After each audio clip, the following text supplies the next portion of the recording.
This is the X-Zone Broadcast Network, broadcasting worldwide on broadcast affiliates and satellite program providers, including CNN Broadcast Network, Sirius Satellite Network, Star Media, Good News Radio Network, Angel Broadcast Network, Wiki Broadcast Network, and WPBN TV. For more information on the X-Zone Broadcast Network, visit us at www.xzbn.net.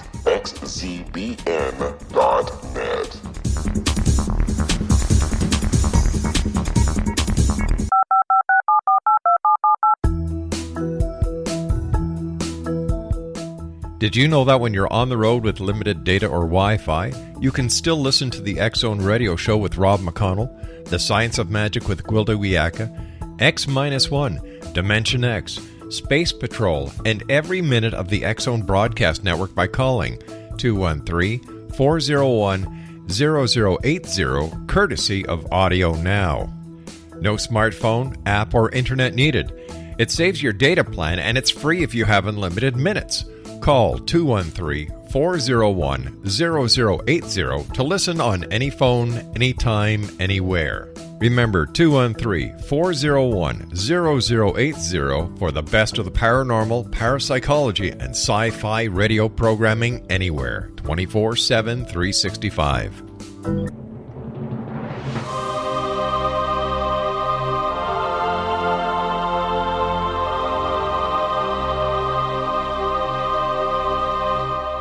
The Science of Magic with Gwilda Wiyaka is largely an opinion talk show. All opinions, comments, or statements of fact expressed by Gwilda Wiyaka's guests are strictly their own and are not to be construed as those of the Science of Magic or endorsed in any manner by Gwilda Wiyaka, Relmar McConnell Media Company, its affiliated networks, stations, or employees.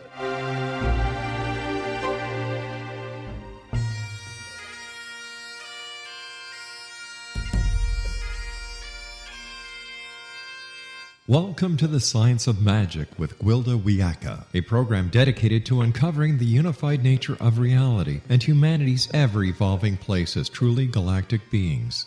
For more information on the Science of Magic with Gwilda Wiyaka, visit us online at www.thescienceofmagic.net.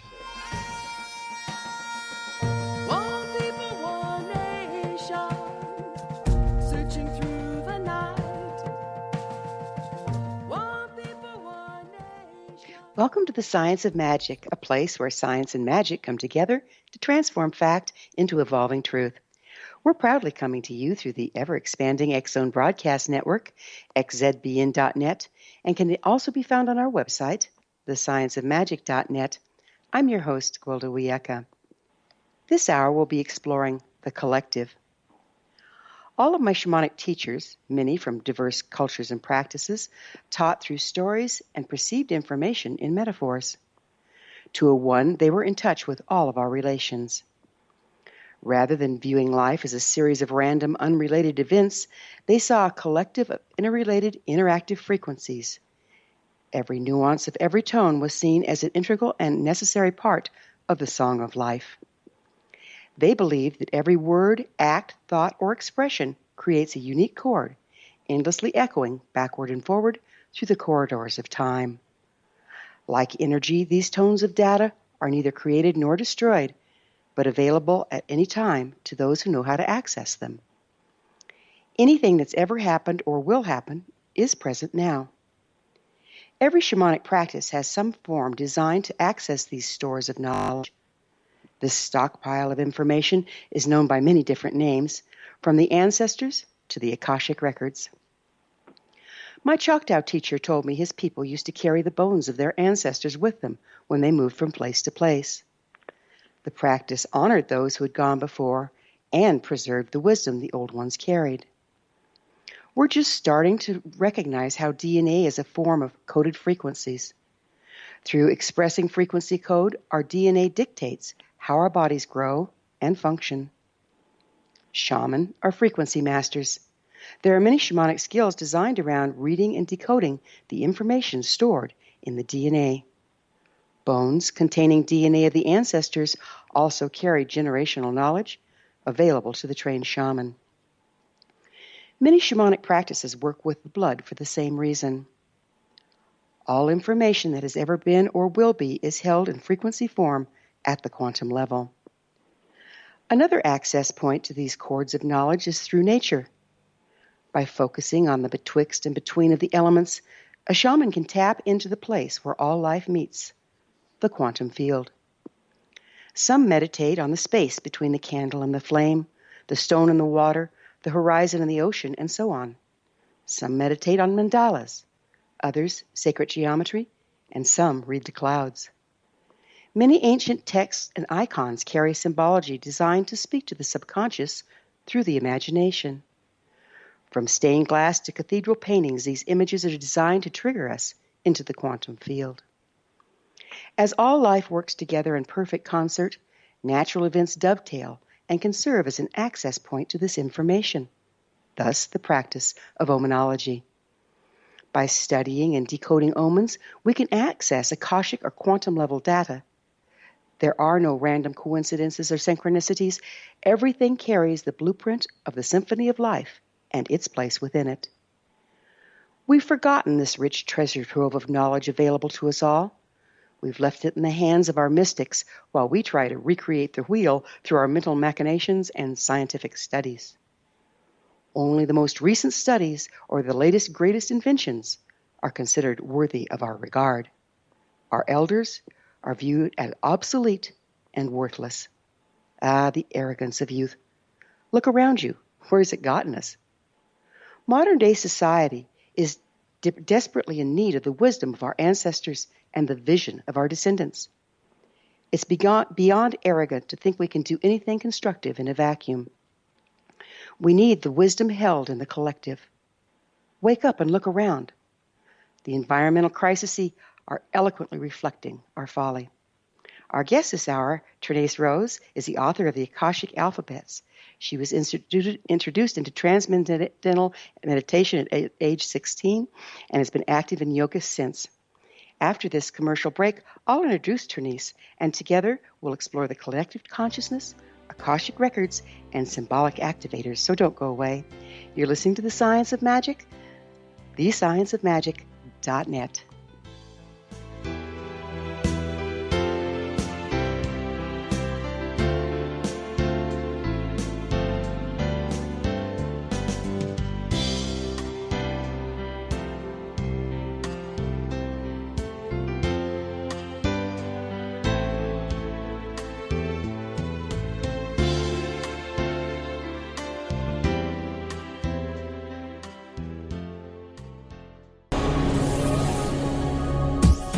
This is the X-Zone Broadcast Network, broadcasting worldwide on broadcast affiliates and satellite program providers, including CNN Broadcast Network, Sirius Satellite Network, Star Media, Good News Radio Network, Angel Broadcast Network, Wiki Broadcast Network, and WPBN TV. For more information on the X-Zone Broadcast Network, visit us at www.xzbn.net.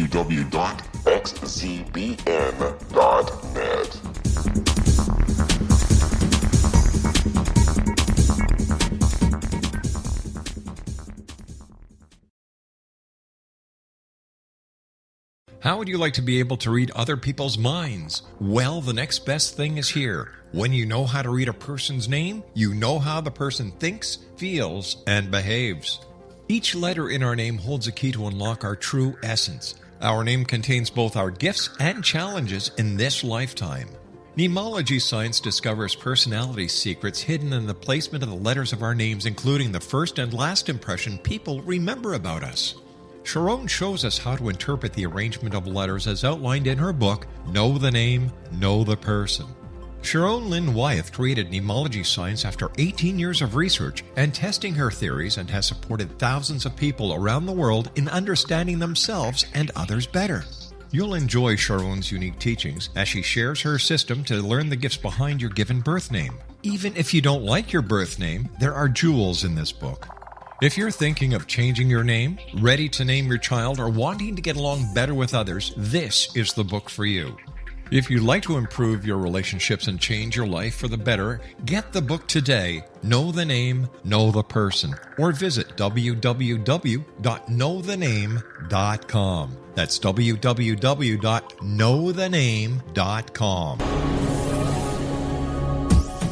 This is the X-Zone Broadcast Network, broadcasting worldwide on broadcast affiliates and satellite program providers, including CNN Broadcast Network, Sirius Satellite Network, Star Media, Good News Radio Network, Angel Broadcast Network, Wiki Broadcast Network, and WPBN TV. For more information on the X-Zone Broadcast Network, visit us at www.xzbn.net.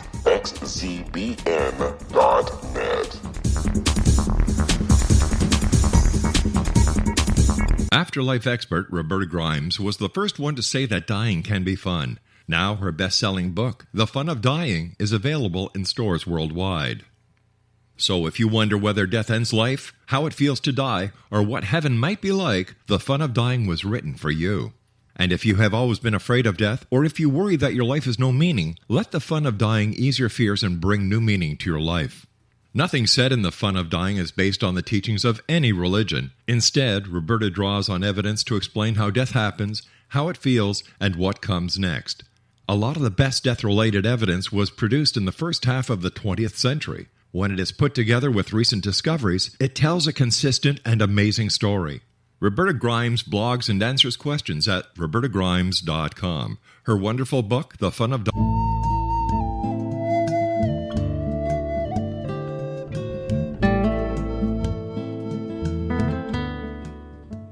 Welcome back. This is The Science of Magic, dedicated to unification and evolution of consciousness. I'm your host, Gwilda Wiyaka. Our guest this hour is Trenace Rose, author of The Akashic Alphabet. In addition to serving as a project facilitator for the mindfulness program at Scripps Center for the Integrative Medicine in La Jolla, her fields of study have included the Tao, Qigong, Buddhism, shamanism, holistic and naturopathic medicine, nutritional healing, animal and marine mammal communication, energetic healing, the Monroe Institute Hemisync Method, and astral travel. Her website is akashicalphabet.com. Trenace, thank you so much for joining us on The Science of Magic. It's my pleasure, Gwilda. Thanks so much for having me. So let's just dig right in. What's the meaning of Akasha?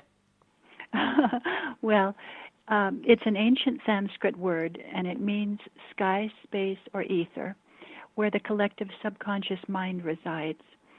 And within the Akasha, there lies an unparalleled collection of memories known to mainstream as the Akashic Records, which are a virtual library of mystical knowledge encoding information of all experience, including an imprint of every self and a history of the infinite stored from the origins of time.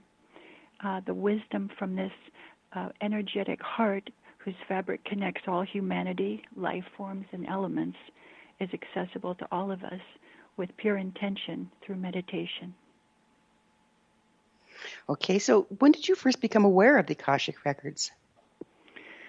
Well, I suppose it would be when my mother introduced me to Edgar Cayce's teachings when I was in my late teens. Edgar Cayce was a prophet and a healer and a long-distance healer, and he was said to have derived much of his information from the Akashic Records. So does it, you in my lead-in, I said that it moves backwards and forwards through time, and you mentioned it being, the historical knowledge and the recording of things that have passed. What about the future? Is time linear like we think, or is there information from the future in the Akashic Records as you understand it? Well, there are two answers to that. The first answer is that if we're viewing this through a unilinear perspective, which is what humans do in this limited dimension that we're in, then it does contain the future, but it's just not really accessible to us unless we're really tuned in and tapped in through different avenues. For example, some people have the gift of sight and intuition and are very psychic or clairvoyant and can tap into that. But to the mainstream of people, they're not able to. On another level, though, really, time does not exist. Time is a mental construct. It's created by man. All events and happenings are actually simultaneous. So they're happening at once on a higher level of, on a higher dimension, right? And I used the example of Siddhartha in the book Siddhartha. He was lying by a riverbank and he was gazing out to the water as it flowed, trickled down through the valley, and he could see about a mile or two. And he decided to climb up to a higher ledge. And when he looked out from that ledge, he could see maybe 10 or 15 miles out into the distance. And then he decided to climb to the top of the bluff adjacent to the river. And when he reached the top, he looked out and he could see 100 miles or more out to the distant horizon. And so this is the way it is in dimensions. The higher the dimension, the more awareness. And so we are in a very limited dimension, so we just have certain perception at this point. But that doesn't mean that it isn't all connected on a higher level of awareness. Got it. So help me with this, because does that mean that our future is predestined, or can we change things if we get the vision to decide we don't want to participate or we don't want our lives to go that particular way, can we choose to take another track? Is it multidimensional in that way? Yes, and that's a wonderful question. And it does. My belief is that it does not have to be one or the other. I believe that we have free will, and that we can determine our fate through our projected intention throughout our entire lives. We are the creators of our reality. However, that doesn't mean that on another higher level of awareness that it is already known, what we're going to do and what's to take place. Well, if we choose to take a different track, how does that change the time-space continuum and the existence of others and other people's lives? Okay, so what is the question? Well, the question is, you're saying that we do have free will and we can choose to take a different track. Okay, yes. So if we do that, how does that change the time-space continuum and the existence of other people and our interaction? Well, it's very deep, but if on a higher level of awareness it is already known that we're going to make the changes, then that imprint has already been set, you see. Even though in our minds we think we're changing, it was always determined to be that way. It was always known that it was predetermined to be that way. But we do, in our present state, have the free will to make change. I know it's not easy. It's a little bit complex. Well, it sounds kind of contradictory. In one sense, we're saying that we are the creators and we can change the future, and in the other sense, we're saying, but it's already predestined. Which is it? I don't understand. Well, what I'm saying is we have the ability to change our actions in the present moment, but it is already known on another level how those changes will impact the future. You see, it's already known on a higher level. Because if everything is really happening simultaneously and not in a unilinear direction the way we view it, then it's really already set. You see, it's like a series of juxtaposed lenses layering out, thousands all at once. It's like looking in a camera lens and seeing slices of the earth 10 years ago, 100 years ago, 1,000 years ago, 1,000,000 years ago. If one is able to see all of that at once, then you see from that perspective, it's already known at that point in time. It's already known what the past holds. And so if we take a step further into the future, say we go 1,000,000 years into the future, from that standpoint, all of these lenses are already known. You see, the changes are already known, and so it is what it is. So where does that put free will? I'm struggling to understand here. So where does that put free will if our changes are already known, so they're already predestined, even though we're supposedly able to make them? Where's free will in that? There's free will in the present moment in our lives. Every moment of our life, we have free will to make decisions the way we want to. But they're predestined. But on a higher level of awareness, it is in the future, it is already known what we're going to do. Okay, so if it's already known what we're going to do, and we do that accordingly, how does that affect the free will of others? Well, we're all one. We're all interconnected. It's all an intricate tapestry. So, we're all one. So if we're all one, there's no individuality, there's no individual free will? No, there is individual free will. Each of us have free will. But again, on an energetic level, for example, what you say is impacting me in this moment, and vice versa. So we're connecting energetically with each other through our words and our feelings. Well, if you take that out to an exponential level, to the entire population of the planet, and then apply that, you can see that everything really is connected and is impacting each other every second, including human beings, animals, water, sky, lands, universes, the whole thing.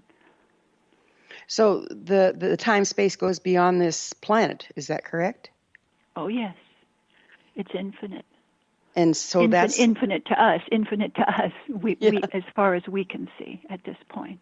It's difficult because it sounds contradictory on a certain level, but the point is that Siddhartha could only see 2 miles when he's lying on the floor, but if he goes to the top of the cliff, he can see 100 miles or more.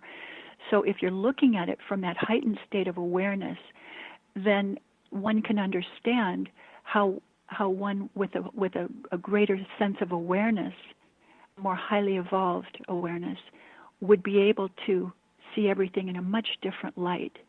You see, it is difficult for us because we're limited here to understand and even comprehend it.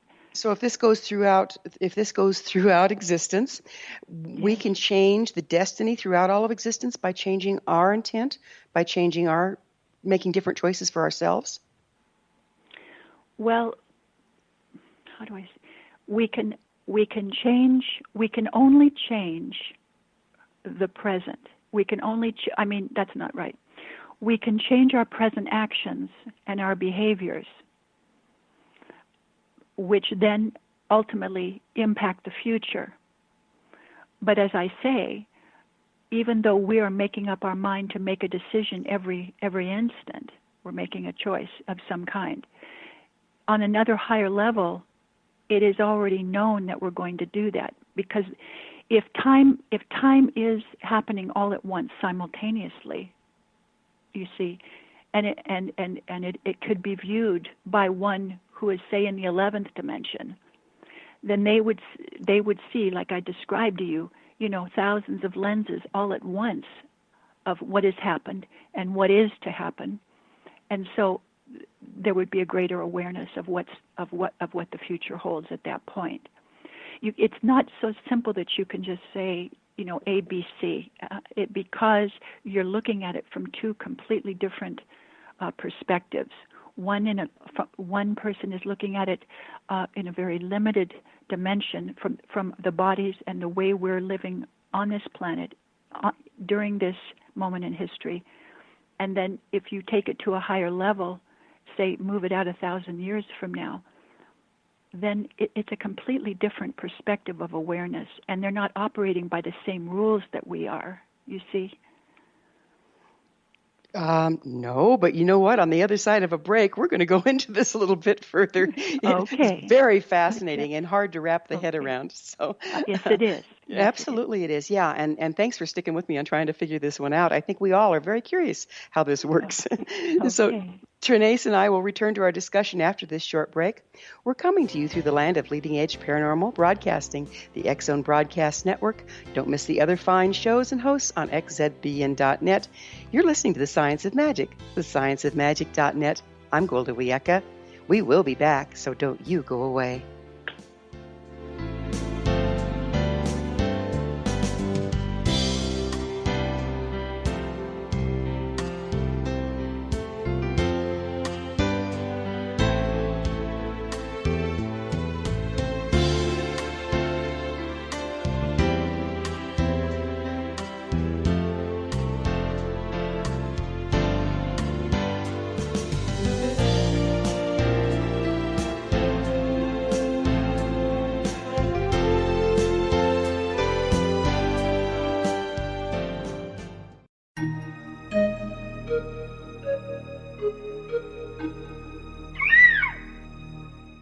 While science pursues fact, magic accesses the quantum level, bridging random facts to form truth.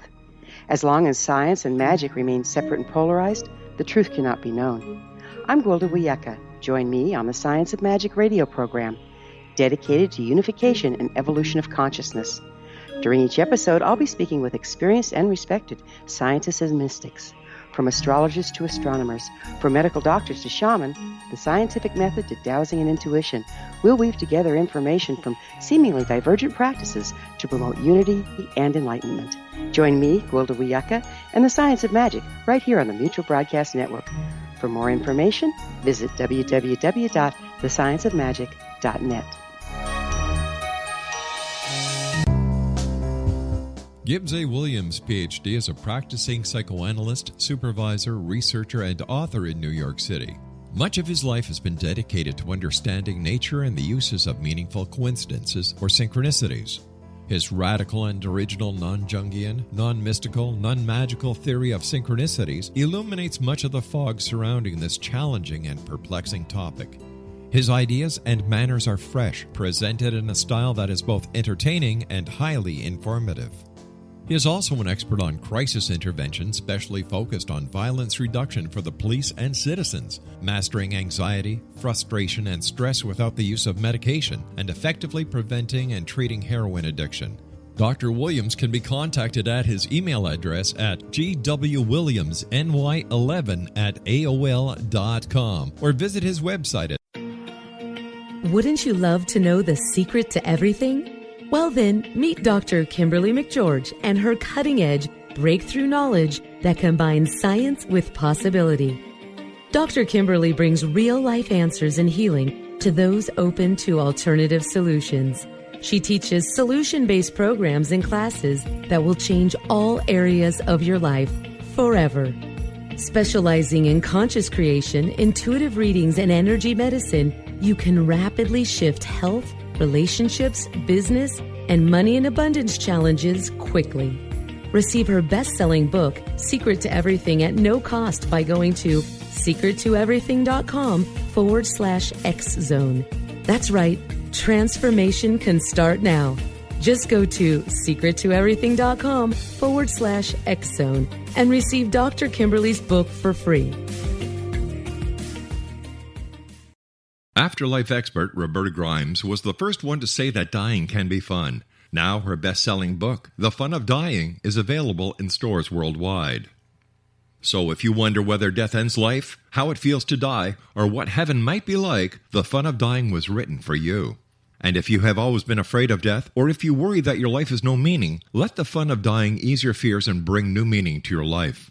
Nothing said in The Fun of Dying is based on the teachings of any religion. Instead, Roberta draws on evidence to explain how death happens, how it feels, and what comes next. A lot of the best death-related evidence was produced in the first half of the 20th century. When it is put together with recent discoveries, it tells a consistent and amazing story. Roberta Grimes blogs and answers questions at robertagrimes.com. Her wonderful book, The Fun of Dying,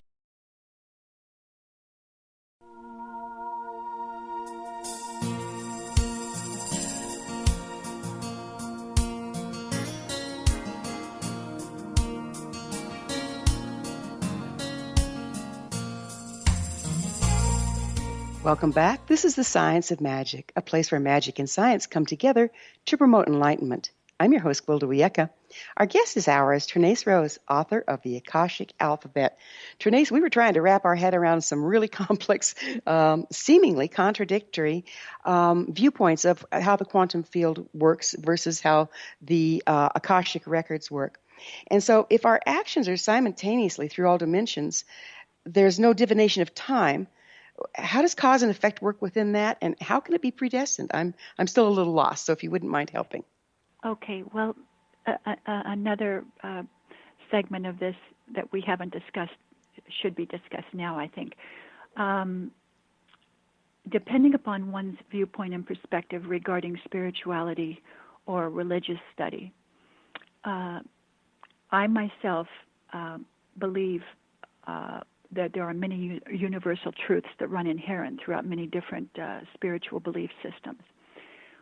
One of the things that I believe strongly is that our lives are divinely orchestrated, okay, which means that we are acting with the assistance of a creator. And so if our lives are divinely orchestrated, then that would also imply that there is intention. And in the same way that human bodies are intentionally created to then go through an evolutionary journey and perhaps be reborn into many lifetimes, the same can apply for divine orchestration of our life in this particular era right now. So if everything is divinely orchestrated, you may have noticed in your life that there really are no coincidences when you start to see patterns of things, or you look back in retrospect and say, oh my goodness, if I hadn't lost my job, then I never could have come to this place and had this kind of success. So there is that element that also should be included in this discussion, because I think it's really relevant. Okay, so you're saying now we got a third element, and my head's really spinning. So our lives are predestined. Our lives are guided by a creator, and yet at the same time we're supposed to have free will. And at the same time, all time exists within the same period, but we have history and future. So I'm having trouble reconciling all this. I know, and it's because we're limited in our awareness here. It's very difficult to comprehend. It's a deep subject that's been contemplated for centuries, as you know. But they really can all exist simultaneously.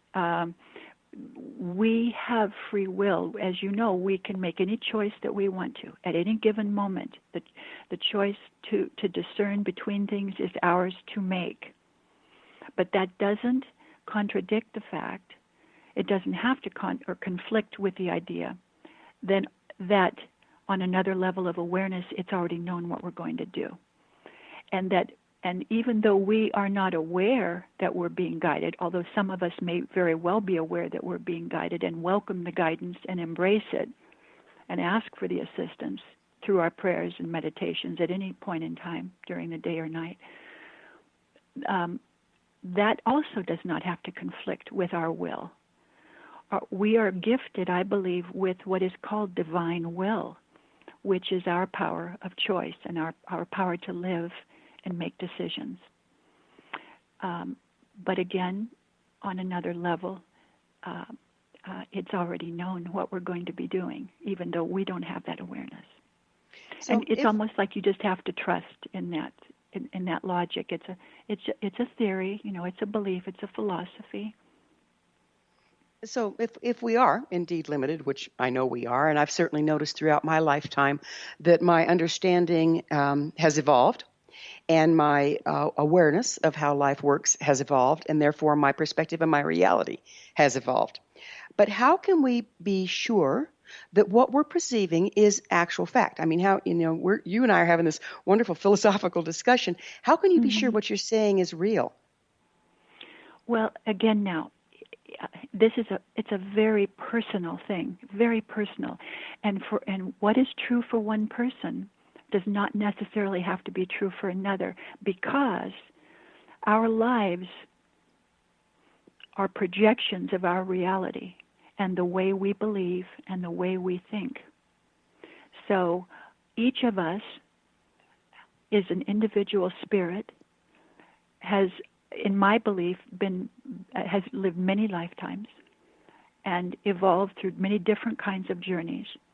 And this is why it is suggested that we try not to judge other people by ourselves, because everyone is so different and has been through an exclusive, unique set of circumstances for their own journey.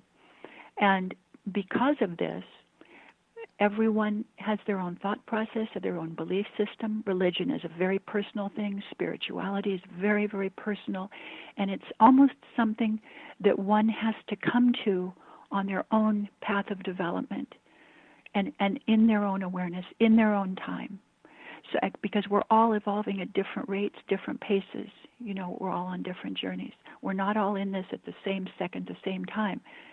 You know, many of us may have had maybe just several lifetimes before, and other of us have maybe lived many, many, many lifetimes and are what are called older souls. But it really, we don't necessarily have to just take what you and I are discussing right now as a blanket statement that it's true for everyone. I really believe that everyone has their own truth. So how do you access this information from the Akashic Records, and how are you sure that that's what you've got? Well, I had an accident. A chiropractor injured my back accidentally in 2004, and I was on my back for several years, pretty much most of the time, either on the floor or on the bed. And so as a result, there wasn't a lot I could do except read or write. And it was during that time frame that I really began doing probably the most intensive research of my life on different spiritual belief systems and exploring different cultures and different avenues of achieving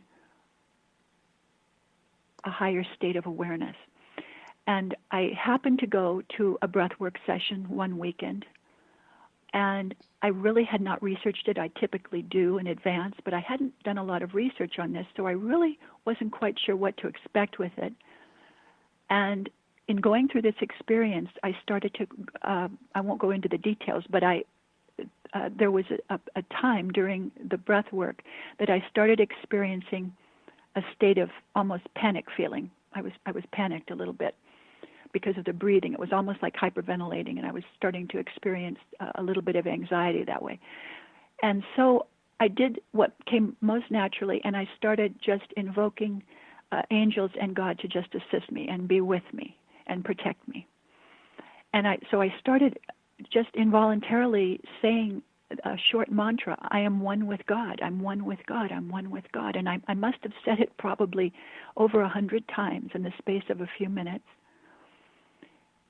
And it was at that point that I actually started having an out-of-body experience. And we don't need to go into all the details, but just suffice it to say that there is a thing called a satori, S-A-T-O-R-I, and it's when one meets one's true self. And there are 3 states.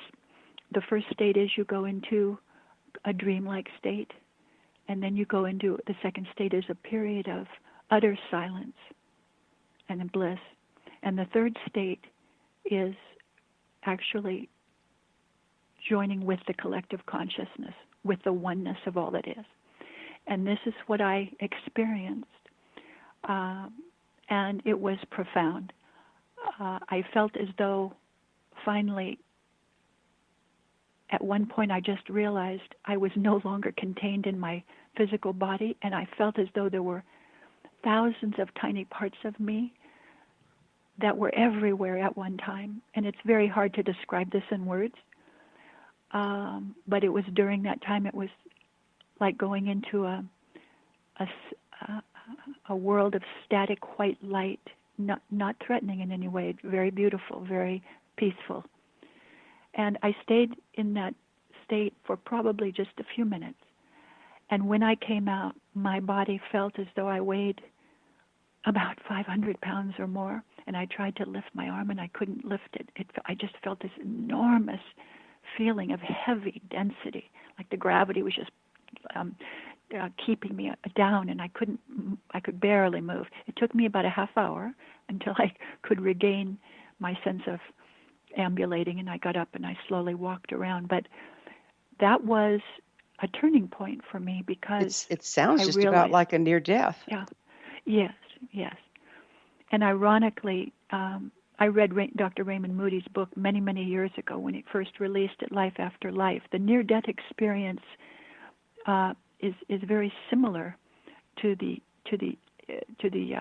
out-of-body experience. And what tradition does this come from? I don't think it necessarily has to have a tradition. What I've noted, and in my book, this is what my book is about, is that all are one.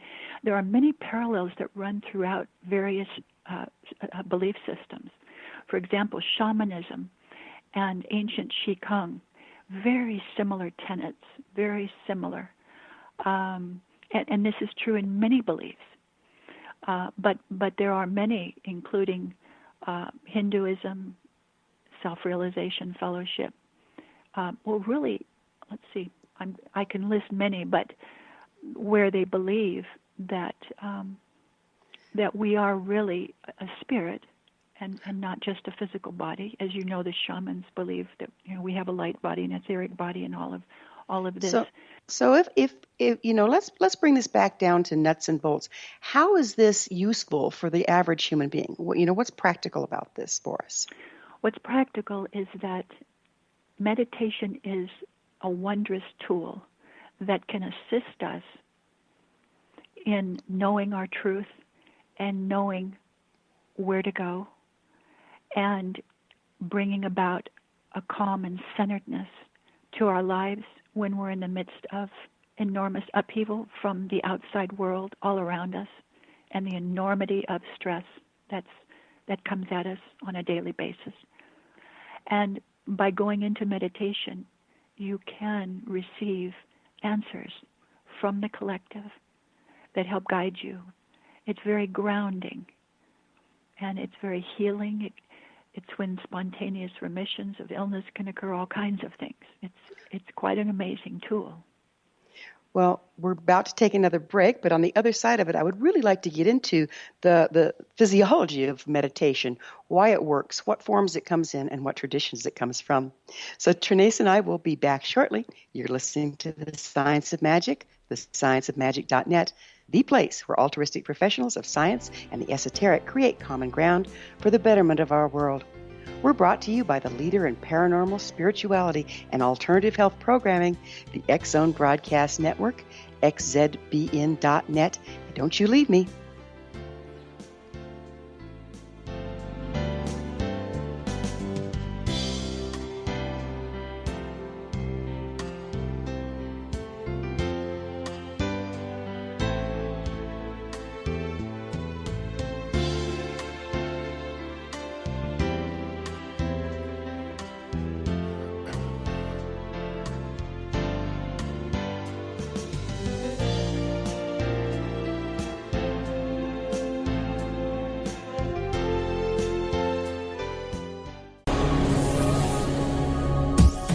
This is the X-Zone Broadcast Network, broadcasting worldwide on broadcast affiliates and satellite program providers, including CNN Broadcast Network, Sirius Satellite Network, Star Media, Good News Radio Network, Angel Broadcast Network, Wiki Broadcast Network, and WPBN TV. For more information on the X-Zone Broadcast Network, visit us at www.xzbn.net.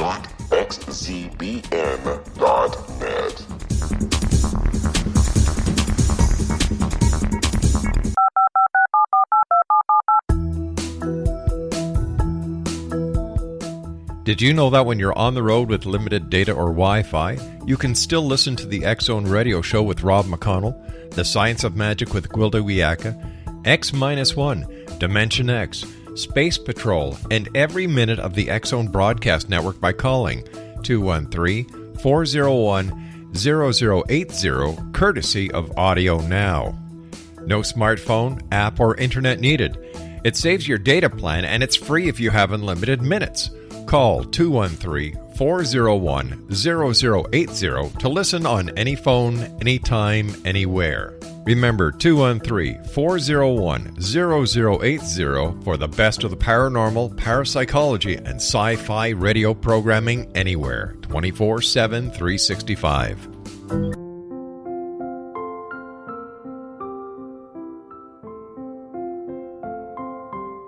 I am Dr. Carl O'Helvey, founder, president of a new cancer foundation focusing on evidence-based physical, mental, and spiritual interventions, including natural cancer cures, prayer, meditation, affirmations, nutrition, and other related holistic cancer prevention and cure modalities. These are used in cancer education, research, and financing care.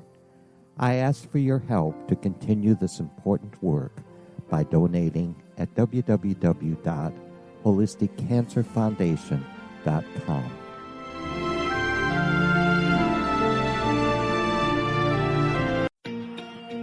Wouldn't you love to know the secret to everything? Well then, meet Dr. Kimberly McGeorge and her cutting-edge breakthrough knowledge that combines science with possibility. Dr. Kimberly brings real-life answers and healing to those open to alternative solutions. She teaches solution-based programs and classes that will change all areas of your life forever. Specializing in conscious creation, intuitive readings, and energy medicine, you can rapidly shift health, relationships, business, and money and abundance challenges quickly.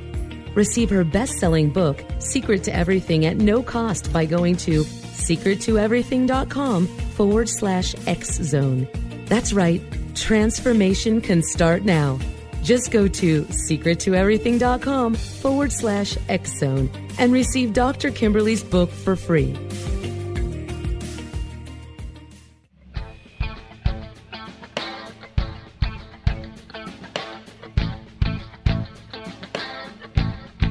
What Happened in Benghazi is revealed by Nicholas Genix, author of Obama, Islam, and Benghazi. He informs the American people that President Obama deceived them by advocating a strong foreign policy prior to the 2012 presidential election, and Hillary Clinton supported this deception.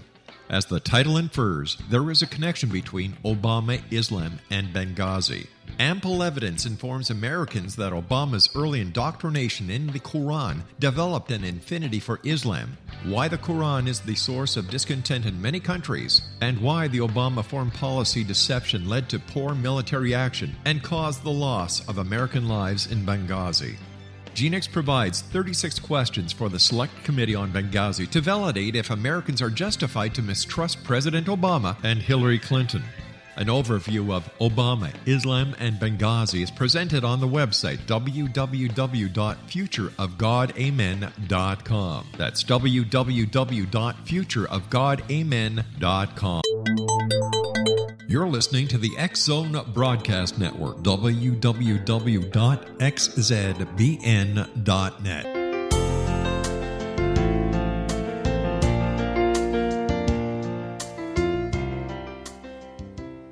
Welcome back. This is the Science of Magic, bringing together gifted people of service to the world. I'm your host, Gwilda Wiyaka. Our guest this hour is Trenace Rose, author of the Akashic Alphabet. Trenace, before we went into the break, we were talking about meditation and how you can access the Akashic records through it. What's the anatomy of meditation, and how does it help you get to the Akashic records? And how do you translate the information once you're there? Well, it really is such a simple process. What it requires is that one, I assume you're asking me the method to get into deep meditation. Is that right? Well, I think actually more what I'm asking is, why does it work? Where are we actually going in deep meditation? How does the information come through, and how do we translate it? Okay. When we go into deep meditation, we are freeing our mind from all outside influence. And we're allowing our mind to become like a clear, I'm not sure what the word is, like a clear lens of awareness to view things, and almost like maybe a piece of glass that can reflect information, words, or thoughts that come into us, that flow into our minds while we're in that state. So it's a mental exercise. Yes, and considered spiritual exercise, because what we're tapping into is the oneness, is the collective oneness of everything, and of a higher realm as well. We're going into a higher realm, a transcendent realm, where it is that realm does not have the limitations of dimension the way we do. It's timeless. Well, our It's minds tend timeless to and it's unbounded. Our minds tend to be fairly linear, and I think Yes. part of the problem Yes. we've been demonstrating throughout this Yes. interview is our minds have Yes. trouble encompassing unity, the quantum field, all that is in Akashika. So that Yes. being the case, how can the mind be an accurate translation point, and how do you tell what information you're getting? Well, the difference between projection, which is a thought that we ourselves create, that we could maybe imagine or project, as opposed to what is real and authentic and true, is that when you receive, say for instance, one sentence of information, if that information deviates or changes, or you begin to have feelings of doubt, like, well, maybe this, maybe that, and it could be. If you feel that kind of vacillation with this information, then it is not real. If, however, it remains constant, that bit of information, and it remains like a silent, small, steady voice, and it's consistent with you, then you know that is the truth. And that's from my perspective. Okay, that's from my experience, my own perspective. That's how I would describe it. So within consistency, where's the room for evolution of consciousness?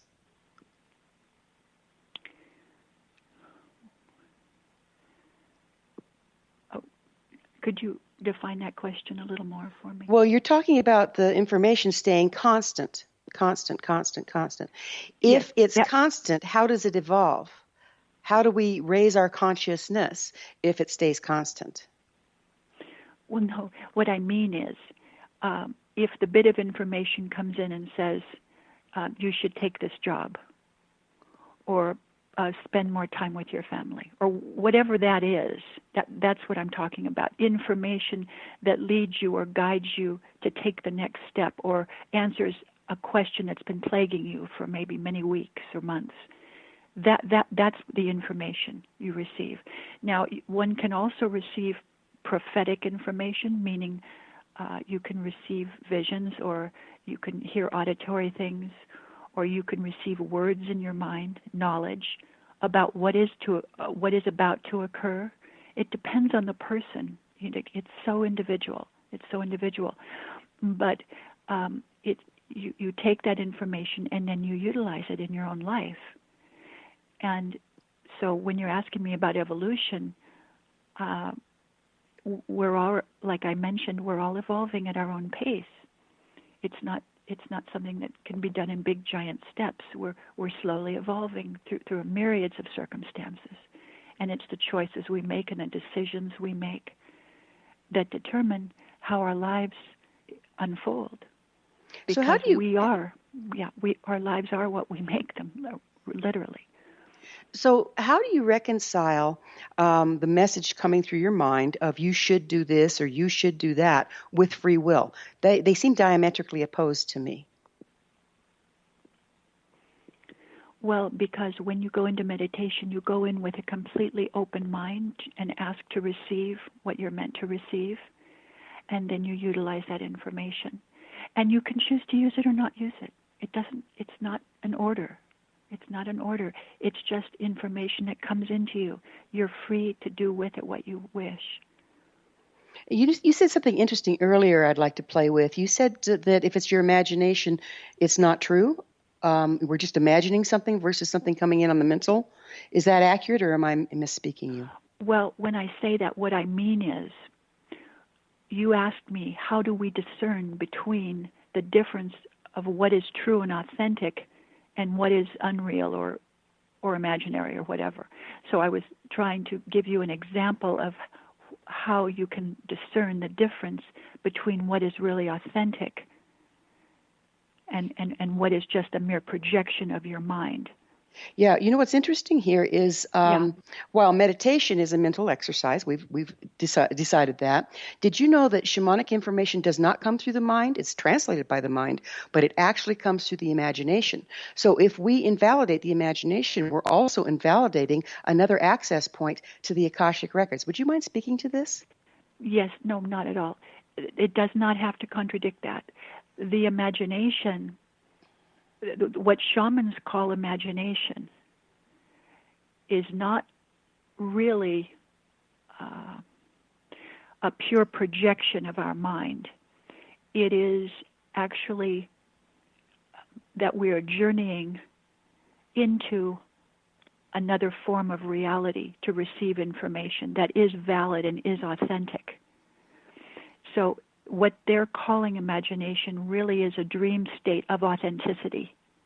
When I say the word imagination, I am talking about projecting things, creating things that are not necessarily true, the way our mind does. We have what are called monkey minds. So our minds can fabricate any information at any moment, at any time of the day. It doesn't mean that it's true. It doesn't mean that it's true or valid. But our guest this hour comes in discerning. Yes. Our guest this hour is Trenace Rose, author of the Akashic Alphabet. Her website, akashicalphabet.com.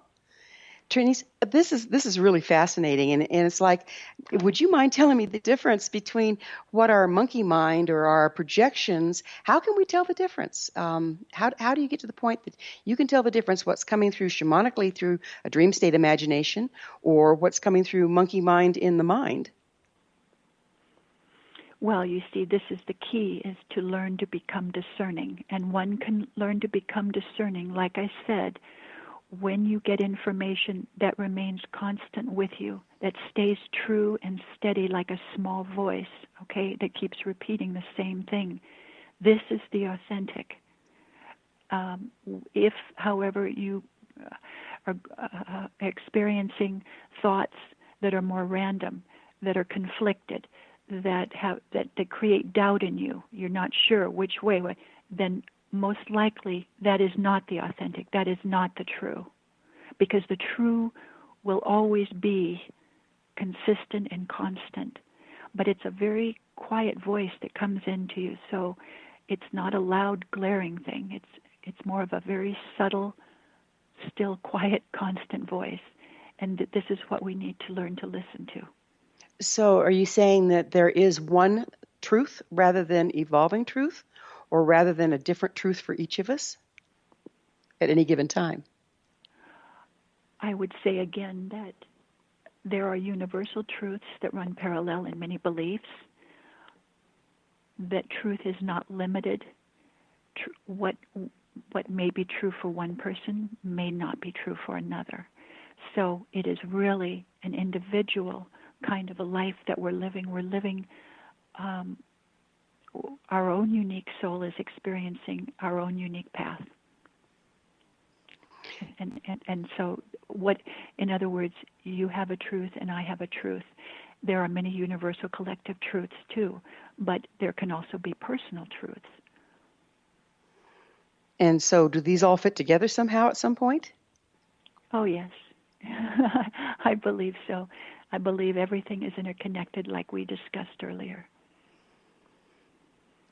So in that out-of-body experience you had, that's where you felt so scattered, but you were actually connecting with the interconnectedness of life? Is that the way you translated that? Well, I don't like to use the word scattered there because it wasn't that I felt scattered, but...